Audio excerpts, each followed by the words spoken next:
Mientras recorres la vida, tú nunca solo estás. Contigo por el camino, Santa María va.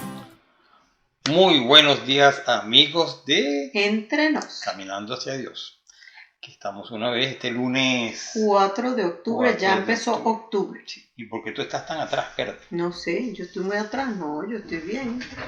¿Será que tú estás que muy está- adelante? No, está perfecto, ahora sí.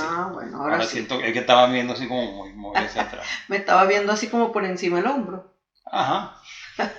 Como es que estaba mirando gallineado. Estaba como hechoncito. Hechoncito. Bueno, mira, hoy, lunes, estamos celebrando, hoy precisamente, un santo que no podemos dejar pasar por alto. Que sí, es muy conocido. Es muy conocido, es San Francisco de Asís.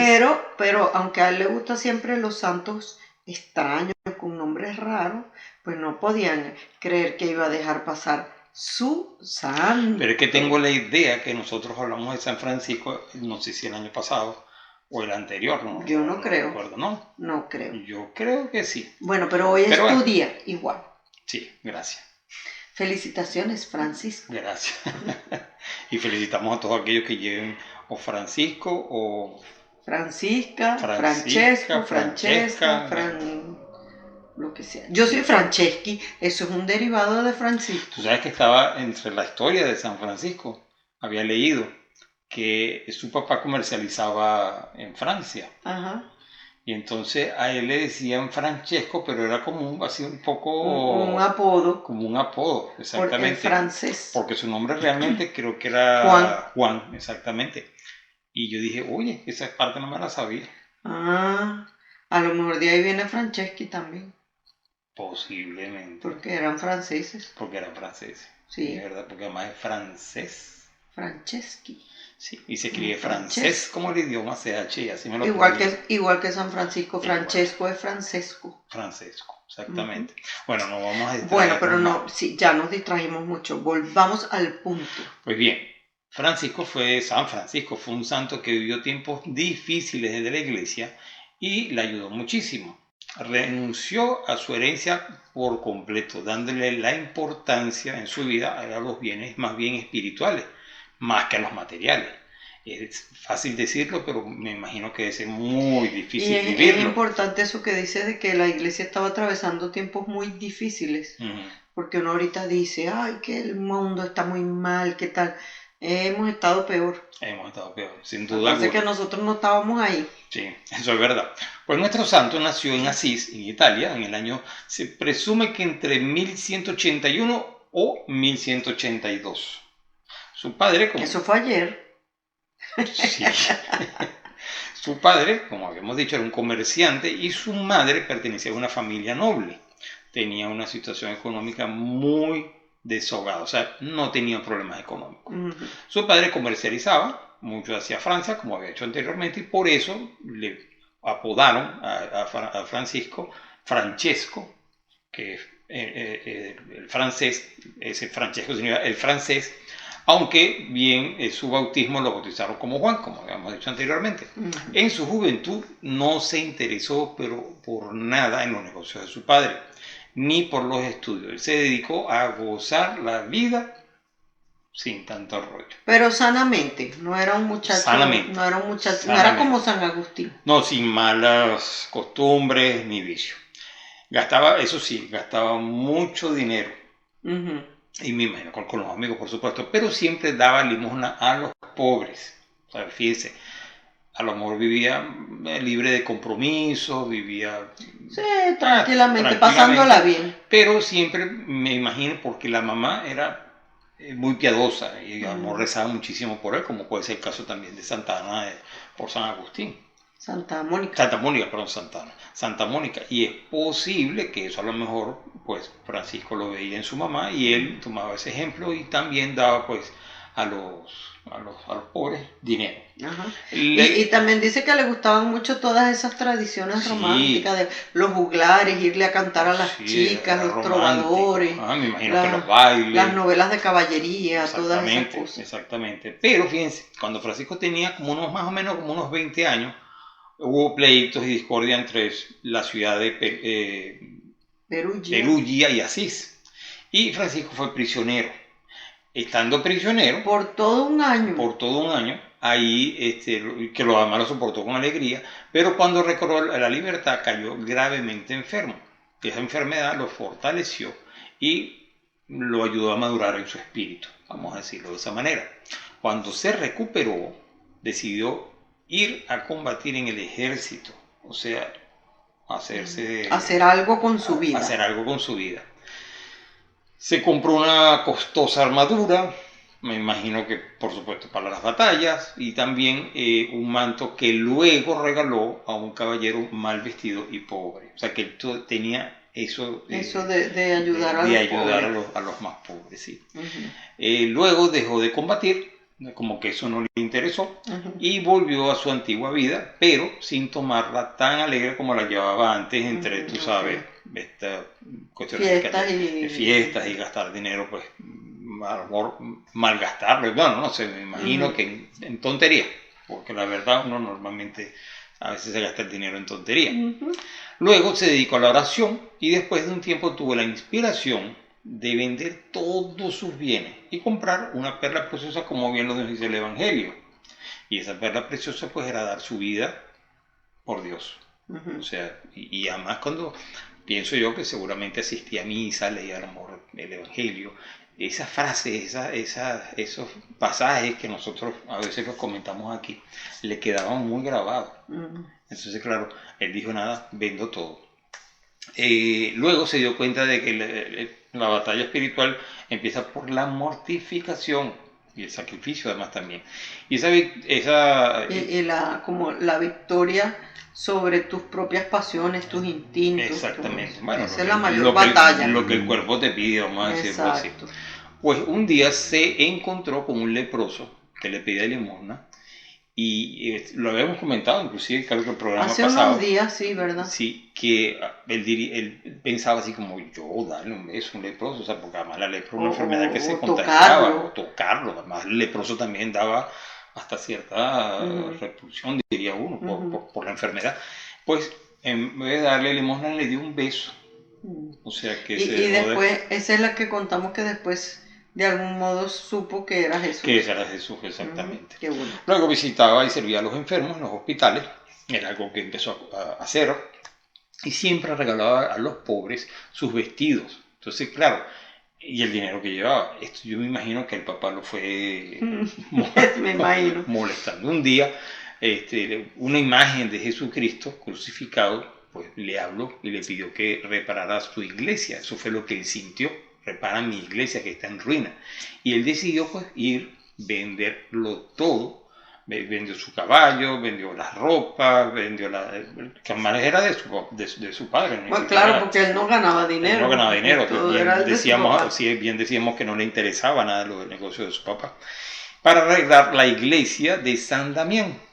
Luego, que fue ahí donde escuchó esas palabras. Él pensó que Dios se refería a arreglar esta iglesia. Sí, físicamente, seguramente. El amor de la iglesia estaba pues un poco en ruina, podríamos hasta llegar a pensar en eso. Llegó ahí y le ofreció al padre de la iglesia de San Damián su dinero y le pidió permiso para quedarse allí viviendo con él. El sacerdote le dijo, no, quédate aquí porque no. Pero el dinero no se lo podía aceptar. El papá de San Francisco, al enterarse de qué fue lo que sucedió, fue a la iglesia de San Damián, pero su hijo, Francisco, se escondió. Es que creo que el papá como que era estricto. Era de mal genio, seguramente. Se escondió, pasó unos días allí en oración, y además en ayuno también, y regresó a su pueblo, a Asís, donde era él, y yo me imagino que ahí pues igual escondiéndose al papá. Bueno, pero dicen que estaba tan desfigurado y mal vestido y todo que la gente no lo reconoció.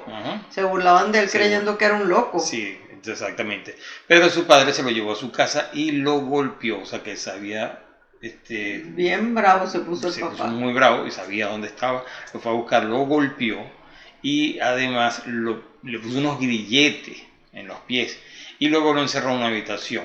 En ese entonces nuestro santo tenía 25 años, o sea, era joven. O sea que ya llevaba unos 4 años en este plan. Ajá. Pues su madre luego se encarga de ponerlo en libertad y él regresa A San Damián. a San Damián.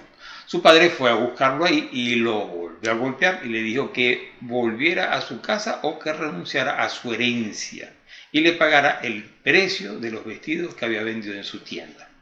Pues claro. O sea, él se había llevado ropa de la tienda del papá. Oye, esa era la ropa que él daba. Sí. O sea, como dices tú, no tenía. Qué Él lo que le pedía, tómalo. Pero era la de la tienda de su papá. Ujú.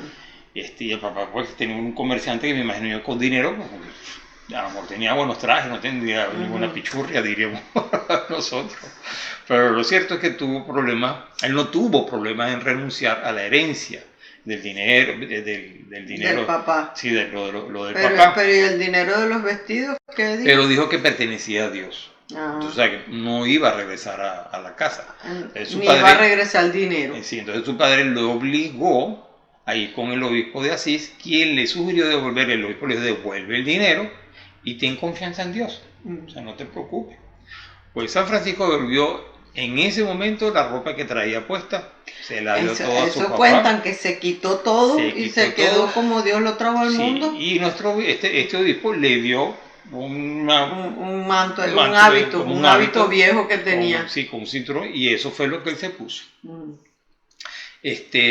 Luego el padre se fue muy lastimado, por supuesto, y pues como me imagino se habrá sentido ofendido, mi hijo, bueno, que es lo que pasa muchas veces, que los padres tienen como un objetivo, una idea para de sus qué hijos, es lo que van a hacer los hijos. Y cuando toman otro camino, pues esto Mira, pero algo curioso que hizo San Francisco con ese vestido de labrador viejo que le dio el obispo, le puso una cruz con tiza. Le hizo una cruz y ese era su hábito. Se lo puse y así resolvió. Dice, era un vestido de labrador viejo, ¿no? Me imagino que por eso es que es como un saco. Sí. Que los franciscanos usaban como un sayal. Sayal. Sí. Luego San Francisco partió buscando un lugar para establecerse, o sea, otro lugar que no fuera, me imagino, amor cerca de su casa. Y luego logró entrar en un monasterio y ahí se dedicó a pedir limosna, a trabajar inclusive como un mendigo, y a trabajar en trabajos tal vez más de portero, de limpiar. O sea, bueno, él fue para allá pidiendo limosna. Exactamente. Y lo ayudaron. Ahí le regalaron inclusive una túnica, ahí se puso una sandalia, un cinturón, y eso lo duró durante un tiempo, 2 años, algo así. Por 2 años usó eso. Exactamente. Claro, yo me imagino. Y en esa época no tenía muchas facilidades, no tenía lavadora ni nada de esas cosas. No, te imaginas. Wow. Bueno, luego regresó a San Damián y fue así para pedir limosna para reparar la iglesia. O sea, todavía tienes idea de que tenía que reparar la iglesia de San Damián. Ahí soportó las burlas, el desprecio, y hecho una vez las reparaciones de San Damián, hizo lo mismo con la antigua iglesia de San Pedro. O sea, se dedicó a reparar iglesias. Él pensaba que eso que él escuchó era reparar las iglesias, era simplemente pues la cosa física. Vamos a arreglarla. Y bueno, tanto así que arregló también la de San Pedro. Y ya a lo mejor sería para otra también. Pero después se trasladó a una capillita llamada Prostiúncula de los benedictinos, que estaba ahí mismo en ese sitio, en Asís. Y se me fue el hilo, espérate, en ese sitio de Prostiúncula. Al oír las palabras del Evangelio, no lleven oro, ni túnica, ni sandalias, como decíamos, o sea, cuando oye nuevamente y escucha estos pasajes del Evangelio, pues regaló todo lo que traía, su báculo, el cinturón, y solamente se quedó con la túnica sujeta con un cordón. Y comenzó a hablar a sus oyentes, a la gente que él tenía, se acercaba a él, empezó a hablar de la penitencia. Sus palabras además llegaban al corazón de sus oyentes, a saludar. Siempre a alguien le decía: la paz del Señor sea contigo. O sea, era alguien que estaba muy cerca, y además Dios le concedió el don de profecía y de los milagros. O sea, que también, luego más adelante en la historia de San Francisco vemos que hay curaciones, que también profecía, seguramente. Y sabes que él no, aparte de que tenía muchos seguidores y quería, pues se fue inclusive haciéndose de algunos discípulos, pero no quería ser sacerdote. Sí, él no se sentía digno. No se sentía digno de sacerdote. Entonces solamente tuvo el diaconado. Sí. Pero fíjate, teniendo el diaconado, le hablaba a la gente de arrepentirse, seguramente el sacramento de la confesión. ¿Te acuerdas que escuchamos a un sacerdote en estos días que comentaba que todo el mundo cree que la predicación de San Francisco, sobre lo que él más predicaba era sobre la pobreza? Y resulta que no. Que viendo todos los escritos de San Francisco y sus predicaciones, de lo que él más predicó siempre fue de la Eucaristía. Sí, cualquiera diría que era de la pobreza. Sí, pero no, hablaba y no solamente el caso que él estaba claro que era lo más importante. Pero no solamente el caso de San Francisco, es que vemos además que todos los santos. La mayoría, todos los santos. El tema central en su vida es la Eucaristía. Que se caracterizan por una cosa, por otra. Unos, tienen un carisma un poquito por un lado, otros diferente, pero todo el centro es la Eucaristía. Exactamente. Pues fíjate, mira, hubieron algunas personas también que eran personas, vamos a decir, pudientes o con dinero, que vendieron también todo, siguiendo el ejemplo de San Francisco, y se hicieron discípulos, vamos a decirlo así, de San Francisco. Sí, vendieron todo, dejaron el primero todo. De esos discípulos. Había uno que era Bernardo Quintavalli. Luego hubo otro que era Pedro Cataneo, Pedro de Cataneo. Y bueno, y ellos se vestían con ese mismo hábito y se iban con él a predicar. Cuando ya eran 12 los discípulos que él tenía, San Francisco redactó unas reglas breves, algo sencillo. Así como la regla de la congregación del convento. De lo que está así. Pero era algo sencillo, informal, que estaba llena de consejos evangélicos para alcanzar la perfección. Principalmente eran los consejos evangélicos, proponerse vivir lo que decía el Evangelio. La pobreza, obediencia, castidad, es lo normal.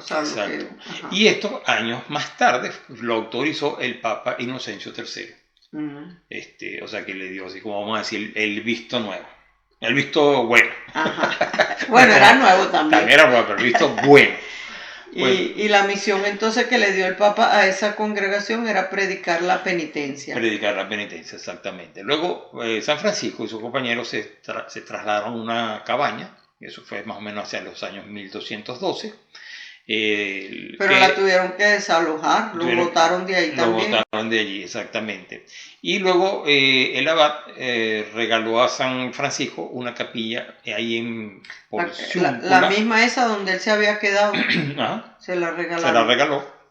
Con la condición de que la conservase siempre como la iglesia principal de esa orden. De esa nueva orden.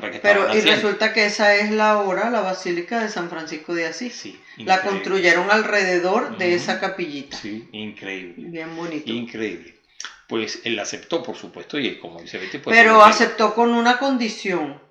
Que no se hiciera, se modificara. No, él dijo que la aceptaba, pero prestada, sabiendo que pertenecía a los benedictinos. Sí, o sea, que no era suya, sino que exactamente. Hasta ni eso, ni la iglesia era de él. Está bien. Pues bueno, San Francisco solo llegó a recibir el diaconado, como había dicho anteriormente, porque no se sentía digno del sacerdocio. Los primeros años de la orden fueron en periodos de entrenamiento en la pobreza, la caridad fraterna, o sea que fue enseñando, y los frailes trabajaban en sus oficios, que me imagino que sería en el campo. Trabajaban también en los campos vecinos, o sea, en los campos de otra gente, para ganarse la vida. Y también iban por los lugares, seguramente también pidiendo limosna. Pidiendo limosna de puerta Todavía en puerta. Se ve que los franciscanos pues también lo hacen. De eso viven. De eso viven. Y además el fundador, nuestro santo, le había prohibido que aceptaran dinero. O sea, que las limosnas tenían que ser en especie. En especie. sea, que les daban pan, harina, no aceite, lo que fuera, grano, bueno, fíjate que pero no dinero. después más tarde, entre los mismos discípulos que él tenía, había unos que decían, oye, esta regla hay que cambiarla. Ah, sí. Y él dijo, no, de ninguna manera, quedan así. Porque él decía, es que necesitamos dinero, necesitamos algunas cosas materiales. No se puede vivir sin cosas materiales. Y dijo, pues sí se puede, y así siguió. Ajá, exactamente. Es verdad. Luego, bueno, y por supuesto se distinguían por su espíritu de servicio, entre ellos se llamaban hermanos. Y especialmente servían a los leprosos. Sí, a los más. Él era como un precursor de la Madre Teresa. Oye, ¿verdad?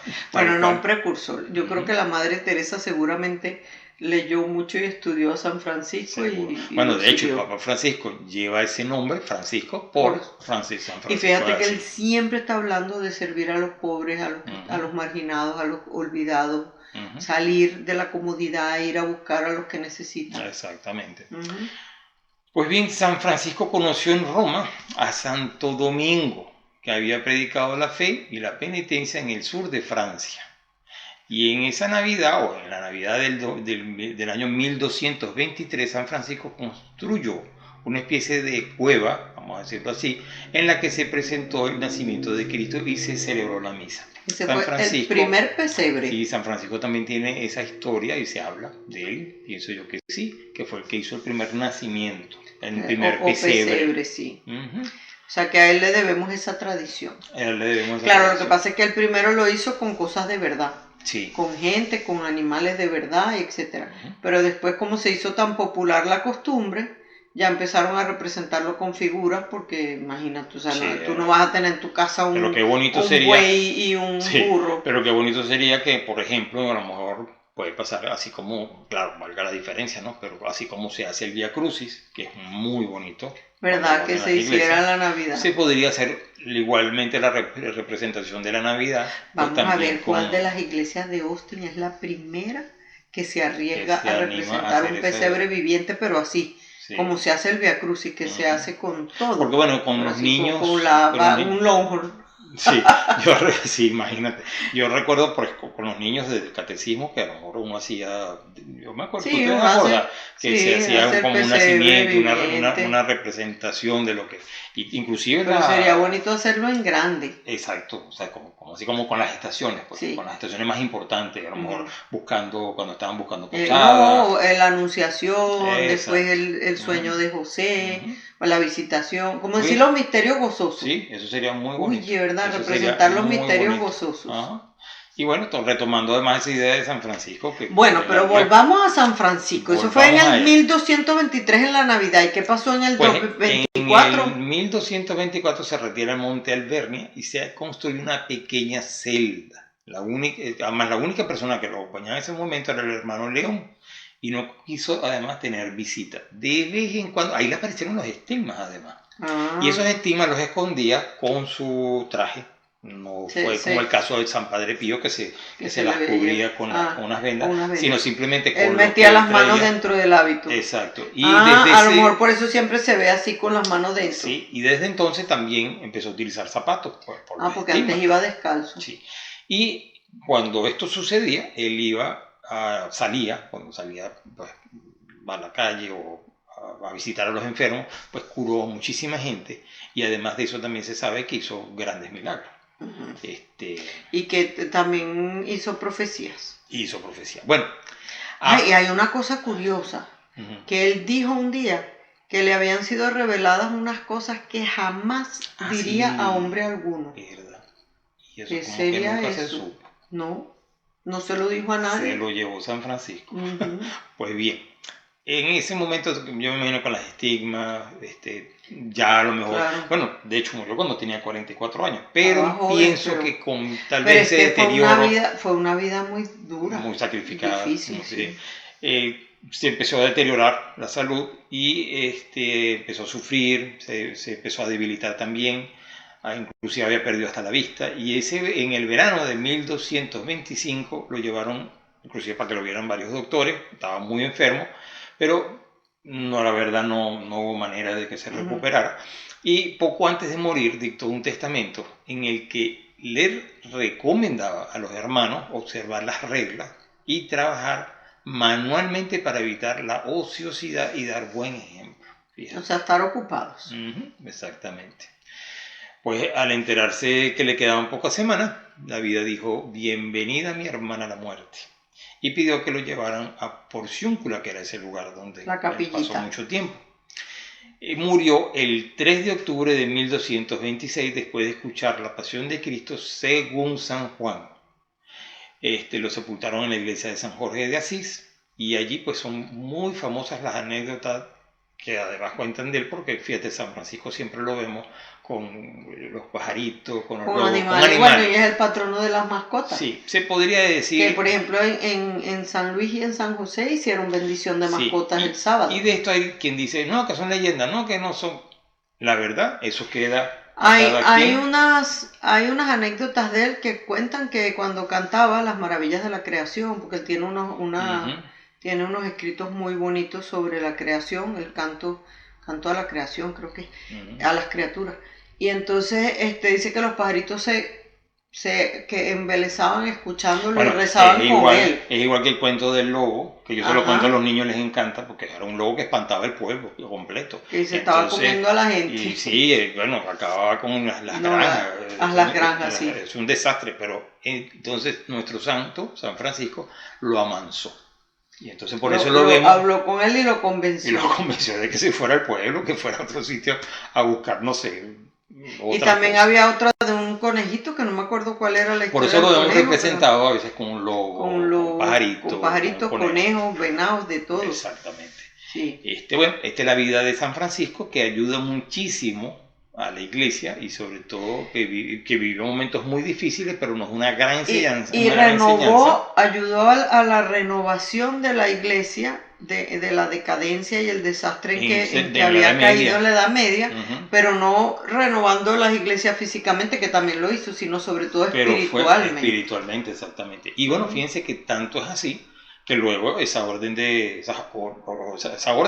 los franciscanos, San Francisco, los franciscanos, bueno, se llamaban los frailes menores. Los frailes menores fueron los que evangelizaron pues este continente de América. Sí, señor. Entonces, gracias podríamos, claro que sí, gracias a Dios principalmente, pero también a esas órdenes franciscanas de los hermanos menores que fuimos evangelizados.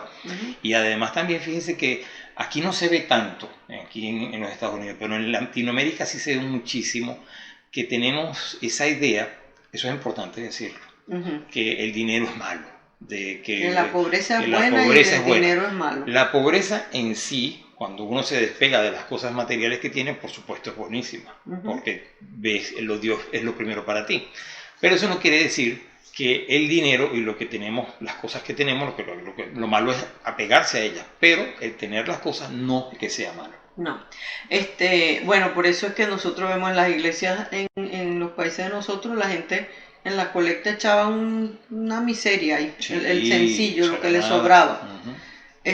Aquí vemos que no, que la gente da dinero en la iglesia. Tenemos que aprender de eso, porque la iglesia necesita mantenerse. Exactamente. Y bueno, tener dinero no es malo, lo malo es ser avaro, estar apegado a ese dinero. Pero hacer mucho dinero para ayudar a mucha gente es buenísimo. Ahora, hacer mucho dinero o hacer poquito dinero para vivir apegado a él y así es horrible que no ayudo a nadie, eso es, aunque sean $10 lo que tengo, si los tengo así, eso soy rico. Exactamente. Y eso es malísimo. Sí. Yo me acuerdo mucho de una historia que decía de un mendigo, que de una cucharita y aquella cucharita. Esa era San José María, que la cuidaba y eso era lo único que tenía, y la meteaba después que la usaba y se la guardaba escondida porque esa era su cuchara. Y él decía que ese era un rico. Exactamente. Sí. Y bueno, vamos a ver, de San Francisco aprendemos a vivir la virtud de la humildad. Tuvo un corazón alegre y humilde, supo dejar no solo el dinero de su padre, sino también supo aceptar la voluntad de Dios en su vida. Fue capaz de ver la grandeza de Dios y la pequeñez del hombre. Luego también veía la grandeza de Dios en la naturaleza, cosa importante. Nos enseña también lo importante que es sentirnos parte de la iglesia y ayudarla siempre, pero especialmente en los momentos de dificultad. Así como San Francisco sintió esa voz de nuestro Señor que le decía, reconstruye mi iglesia. pues también que nosotros sintamos esa llamada de Dios a que nos dice, reconstruye en el buen sentido de participar, ayudar, ya vamos a hablar de eso por ahí también. Porque hay una noticia sobre algo de eso. Bueno, ya lo dijimos, pero felicidades a todos los Francisco, Francisca, Francesco, Francescas, todos los derivados de François. François, importante, felicitaciones François. Que lo hemos tenido aquí en el programa. Sí. Felicitaciones, Francisco. Gracias. Sí, hay muchos Francisco. Bueno, y vamos a rezar la oración de San Francisco, sí. La oración de la paz. Ok, muy bien. Okay. En nombre del Padre, del Hijo y del Espíritu Santo. Amén. Oh Señor, hazme un instrumento de tu paz. Donde hay odio, que lleve yo el amor. Donde haya ofensa, que lleve yo el perdón. Donde haya discordia, que lleve yo la unión. Donde haya duda, que lleve yo la fe. Donde haya error, que lleve yo la verdad. Donde haya desesperación, que lleve yo la alegría. Donde haya tinieblas, que lleve yo la luz. Oh Maestro, haz que yo no busque tanto ser consolado, sino consolar. Ser comprendido, sino comprender. Ser amado, como amar. Porque es dando que se recibe, perdonando que se es perdonado, muriendo que se resucita a la vida eterna. San Francisco ruega por nosotros. Muy bien. Después ponemos la canción de la oración de San Francisco. Me parece excelente, que la canta también esta Verónica Sanfilippo, ¿verdad? ¿Es ella misma? No, es canto católico. No, es canto católico, ¿verdad? Yo pensaba que era ella. ¿Y será que si nos la dejan poner? Bueno, vamos a ver. Bueno, si no buscamos. Si nos la censuran, no sé. No, porque uno después que la pone es que sabe. Caray. Bueno. Usted se la sabe. Esperemos que la dejen poner. Sí.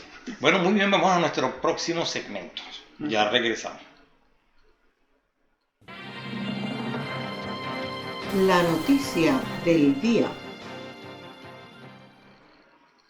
Bueno, amigos, aquí estamos de regreso. Y yo voy a dar la primera noticia. Siempre nos estamos de regreso entre nos. Caminando hacia Dios.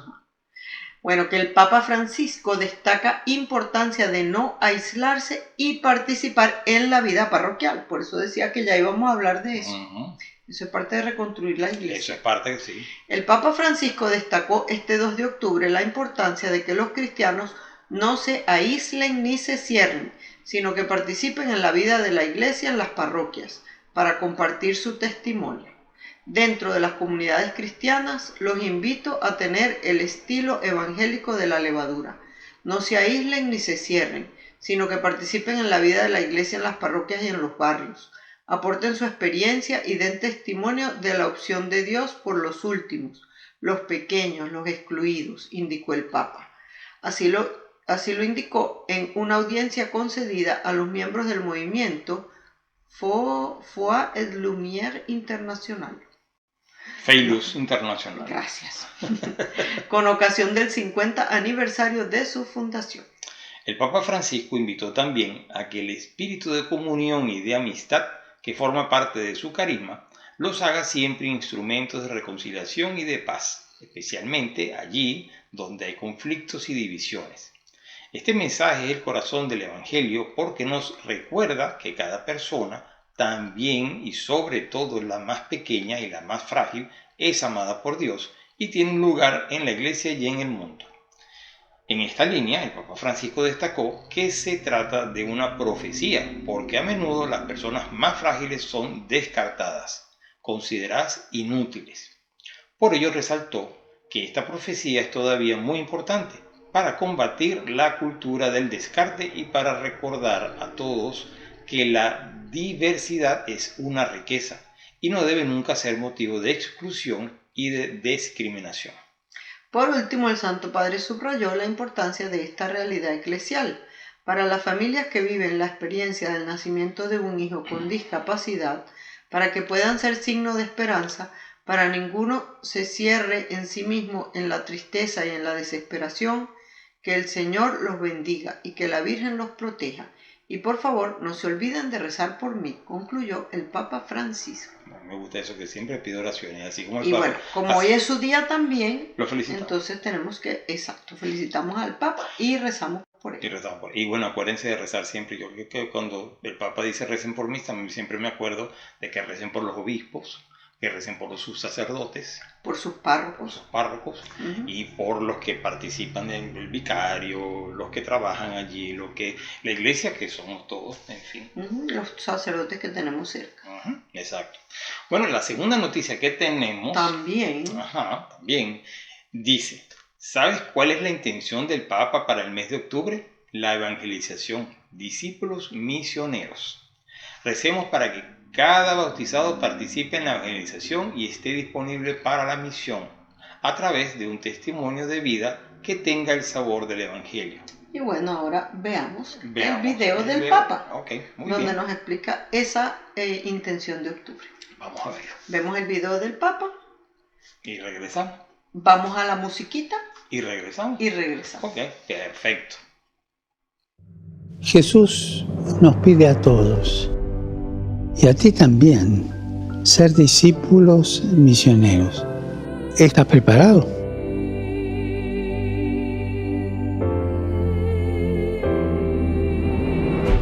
Basta con estar disponibles a su llamado y vivir unidos al Señor en las cosas más cotidianas: trabajo, los encuentros, las ocupaciones de cada día, las casualidades de cada día, dejándonos guiar siempre por el Espíritu Santo.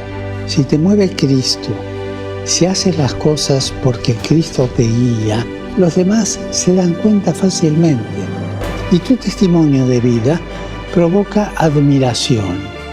Y la admiración hace que otros se pregunten: ¿cómo es posible que esto sea así? ¿De dónde le viene a esta persona el amor con el que trata a todos, la amabilidad, el buen humor? Recordemos que la misión no es proselitismo, sino que la misión se basa en un encuentro entre personas, en el testimonio de hombres y mujeres que dicen: yo conozco a Jesús, me gustaría que tú también lo conocieras. Hermanos y hermanas, recemos para que cada bautizado participe en la evangelización y que cada bautizado esté disponible para la misión a través de su testimonio de vida, y que este testimonio de vida tenga sabor a evangelio.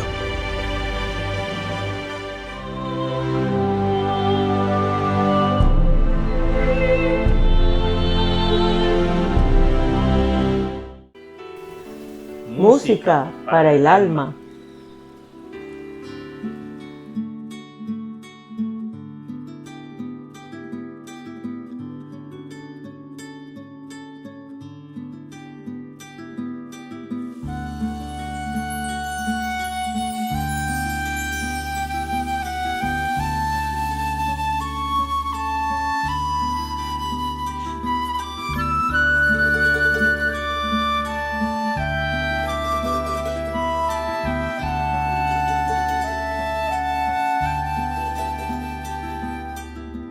Hazme instrumento de tu paz, que donde hay odio ponga yo amor, donde hay ofensa ponga yo perdón, donde hay discordia ponga yo la unión, donde haya duda ponga fe, donde haya error ponga yo verdad, donde hay tristeza ponga yo alegría, donde hay tinieblas ponga yo la luz. Maestro, que no me empeñe tanto en ser consolado, sino en consolar, en ser comprendido, sino en comprender, en ser amado, sino en amar.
SE Sagradas Escrituras, la fórmula para tu vida. Lectura del Santo Evangelio según San Mateo, capítulo 26, versículos 6 al 16. Jesús se encontraba en Betania, en casa de Simón el leproso. Se acercó a él una mujer mientras estaba a la mesa, con un frasco de mármol precioso lleno de un perfume muy caro, y se lo derramó en la cabeza. Al ver esto, los discípulos protestaban: ¿para qué tanto derroche? Este perfume se podía haber vendido muy caro para ayudar a los pobres. Jesús se dio cuenta y les dijo: ¿por qué molestan a esta mujer? Lo que ha hecho conmigo es realmente una buena obra. Siempre tienen a los pobres con ustedes, pero a mí no me tendrán siempre. Al derramar este perfume sobre mi cuerpo, ella preparaba mi entierro. En verdad les digo, donde quiera que se proclame el Evangelio, en todo el mundo se contará también su gesto y será su gloria.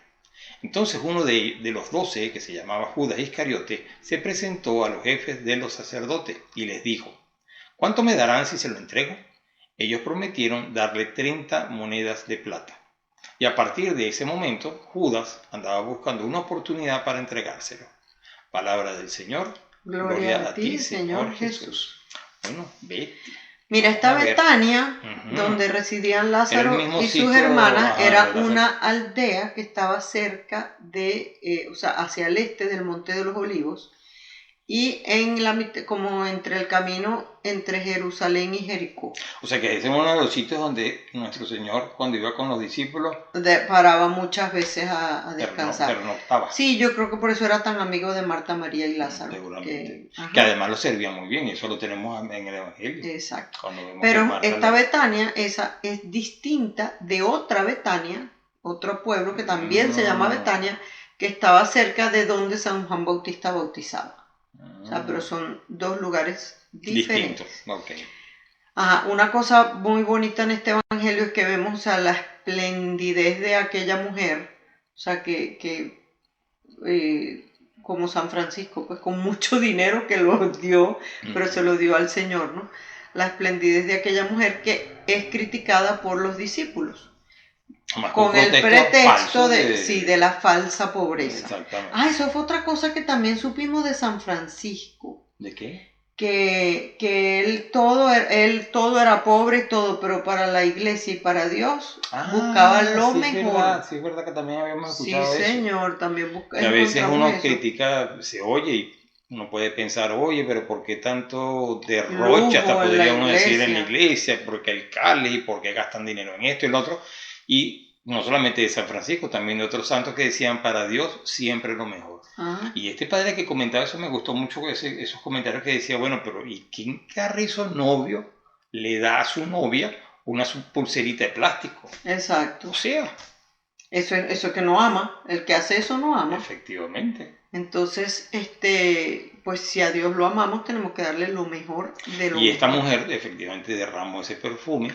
Imagínate, el perfume costaba más de 300 denarios. O sea, un denario, que lo sabemos por la parábola esa de los trabajadores en la viña. Yo que te había comentado. Un denario era el salario de un día. Entonces, más de 300 denarios es el salario de casi un año de un trabajador normal. O sea, imagínate, en un frasquito de perfume, el salario de todo un año de una familia. Entonces, claro, por supuesto, el escándalo y tal, pero eso, como dice ahí, es falsa pobreza, o sea, es un escándalo avaro, de avaricia, bueno, más que de... A lo mejor les pareció que era un derroche, pues... Pero era, o sea, era por avaricia. Sí, porque si sabes que es Dios quien tienes ahí, que es el Mesías, entonces, o sea, todo es poco para él. Es verdad. Además que él fue el que creó todo. O sea, que le devolvamos lo mismo que él y tanto nos así dio. que fíjate que en el Evangelio dice claramente que aquella mujer quedará para la historia de la humanidad, lo que hizo en ese momento. Sí, Señor. Y en realidad, o sea, lo que pasa es que los discípulos no habían entendido el amor que había en el gesto de esa mujer. Entonces fíjense que San José María su librito Camino, en el punto 527, comenta: aquella mujer que en casa de Simón el leproso en Betania unge con rico perfume la cabeza del Maestro, nos recuerda el deber de ser espléndidos en el culto de Dios. Todo el lujo, la majestad y la belleza me parecen pocos.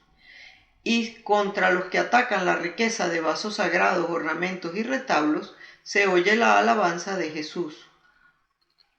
Está en latín: opus enim bonum operata est. Igne, una buena obra ha hecho conmigo. Eso me pasa por ponerme a leer en latín. Bueno, pero está muy bien. Bueno, y luego tengo algunos comentarios también que ha hecho, antes de los comentarios del Papa Benedicto. Y el gesto de la mujer, como que recuerda una costumbre que había entre la nobleza judía de embalsamar los cuerpos antes de darle sepultura. Y para eso ellos empleaban unos ungüentos riquísimos, carísimos y muchos perfumes. Entonces por eso Jesús dice que esta mujer se anticipa a la muerte del Señor. O sea, se anticipa a ese momento. Y lo que era un gesto de generosidad y de reconocimiento con la dignidad de Jesús, se convierte en un signo profético de su muerte redentora. Y bueno, también recordamos que José de Arimatea y Nicodemo van también con un montón de libras de perfume y ungüentos para embalsamarlo. Sí, porque era lo que se hacía. Porque, bueno, pero se hacía con la gente importante. Entonces igual, Nicodemo y José de Arimatea sabían a quién iban a embalsamar. Entonces, bueno, luego lo que les iba a decir del Papa Benedicto XVI, él hace unos comentarios, porque aquí termina este evangelio diciendo que Judas buscaba en qué momento entregarlo.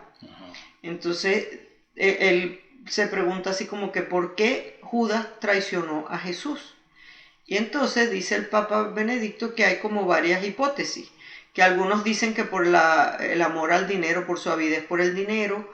Otros dicen que era porque Judas estaba decepcionado de que Jesús no había seguido el plan que Judas pensaba que debía tener el Mesías, de una liberación político-militar del país, en contra de los invasores y los opresores, etc. Pero los textos evangélicos insisten en otro aspecto. San Juan dice expresamente que el diablo había puesto en el corazón a Judas Iscariote, hijo de Simón, el propósito de entregarle. San Lucas escribe: Satanás entró en Judas llamado Iscariote, que era del número de los 12. O sea, así vemos que aparte de todas esas otras explicaciones que quieran poner, históricas, de lo que fuera, lo sucedido se basa realmente en la responsabilidad personal de Judas, que se dio a la tentación del maligno. O sea, el diablo le sembró la semillita de la tentación y él la aceptó, la cogió, la regó, porque vamos viendo cómo ya Judas empezó a criticar con lo del ungüento, con esto, con otras cositas, así como que él empezó ya a regar la semillita esa que le sembraron. Ahora que dices eso, te recuerdo el otro día que estábamos hablando vamos a ver, no recuerdo qué sacerdote le escuchábamos decir que cuando ya estás en la tentación, cuando te empiezas a dialogar ya con ella, es difícil. O sea, es como que yo no me acuerdo qué sacerdote le escuchamos, que vas por un camino, sabes que ahí el camino es pantano, que es difícil, que te es va complicado, a ensuciar. que te vas a ensuciar, y tienes otro, a lo mejor un poquito más lejos, a lo mejor diferente, pero te empeñas en meterte por aquí. Ya después que estás ahí, difícilmente. Sí, ya, ayuda, auxilio, me estoy empantanando, me estoy ahogando en la arena movediza. ¿Para qué te metiste? Para que te metiste, entonces eso es efectivamente. Bueno, eso fue más o menos lo que hizo Judas, él se fue metiendo y metiendo y metiendo o lo que habíamos voluntad. comentado aquí, oportunidad del rey David también. También, exacto. Que fue ese diálogo. Pues, con la tentación. Sí, la tentación que fue como poco a poco. Y vemos que a Judas Jesús lo trató como un amigo. Pero en sus invitaciones a seguirle por el camino de las bienaventuranzas, pues no forzaba su voluntad, no lo obligaba, ni le impedía caer en las tentaciones de Satanás o irse por el otro camino, como dices tú, por el camino del pantano, sino que respetó siempre su libertad como respeta la libertad de cada uno de nosotros. Sí. Y por eso existe el mal en el mundo, y por eso hay gente inocente que muere, y por eso es porque Dios nos respeta nuestra libertad. Sí. Y lo que si yo voy y quiero matar a alguien, o sea, si una mamá que tiene a su hijo en su vientre quiere matar a ese bebé y practicarse un aborto, Dios no se lo impide, ese bebé es inocente. Sí. Pero es responsabilidad de la mamá que lo decida. Y tal vez toma en cuenta también que nuestra voluntad en sí es muy débil. Si no contamos con la ayuda de Dios, con su gracia, es imposible. Entonces, claro, para esas tentaciones, para esa vida diaria, o sea, lo que uno hay que contar con la gracia de Dios. La oración y los sacramentos. Exactamente. Ese es el secreto. Bueno, y dice también el Papa Benedicto XVI que de hecho las posibilidades de perversión del corazón humano son realmente muchas. El único modo de prevenirlas consiste en no cultivar una visión de la vida que solo sea individualista, autónoma, sino en ponerse siempre de parte de Jesús, asumiendo su punto de vista. Tenemos que tratar día tras día de estar en plena comunión con Él. Recordemos que incluso Pedro quería oponerse a Él y a lo que le esperaba en Jerusalén, pero recibió una fortísima reprensión. Quítate de mi vista, Satanás, porque tus pensamientos no son los de Dios, sino los de los hombres. Tras su caída, Pedro se arrepintió y encontró perdón y gracia. Y dice Benedicto XVI, el Papa emérito, también Judas se arrepintió, pero su arrepentimiento degeneró en desesperación y de ese modo se convirtió en autodestrucción. Es para nosotros una invitación a recordar siempre lo que dice San Benito al final del capítulo 5, fundamental de su regla: no desesperar nunca de la misericordia de Dios. En realidad, Dios es mayor que nuestra conciencia, como dice San Juan. Y aquí terminamos. Y ahí terminamos. Sí. Pues fíjate. Con esto y un bizcocho. No sé para dónde nos vamos, pero ya nos retiramos. Así que, amigos, bueno, muchísimas gracias por habernos acompañado. Yo siempre le tengo una pregunta a Betty al final. Betty, ¿cuál es el propósito para esta semana? Lo que dice el Papa Benedicto XVI sobre lo que escribió San Benito. Dios. No desesperar nunca de la misericordia de Dios. Yo pensaba que ibas a decir lo que decía San Juan, que decía Dios es mayor que nuestra conciencia. No, pero no desesperar nunca de la misericordia de Dios. O sea, que por más bajo que hayamos caído, por más pecados graves que hayamos cometido, por más lejos que estemos, si es que estamos metidos en alcohol, drogas, prostitución, o hemos cometido abortos, homicidios, lo que sea terrible, no desesperar de la misericordia de Dios, porque Dios nos está esperando con los brazos abiertos para perdonarnos siempre que volvamos a Él. Bueno, amigos, ese es el propósito para esta semana, así que llévenlo a su oración, y bueno, de aquí en 8 nos vemos. Eso puede ser. Con esto y un bizcocho. Nos vemos en 8. Nos vemos en 8 días. En 8 días. Bueno, muy bien. Así que, ya sé. Nos vemos de hoy en 8. Nos vemos de hoy en 8. Ok. Nos vemos. Mientras recorres la vida, tú nunca solo estás.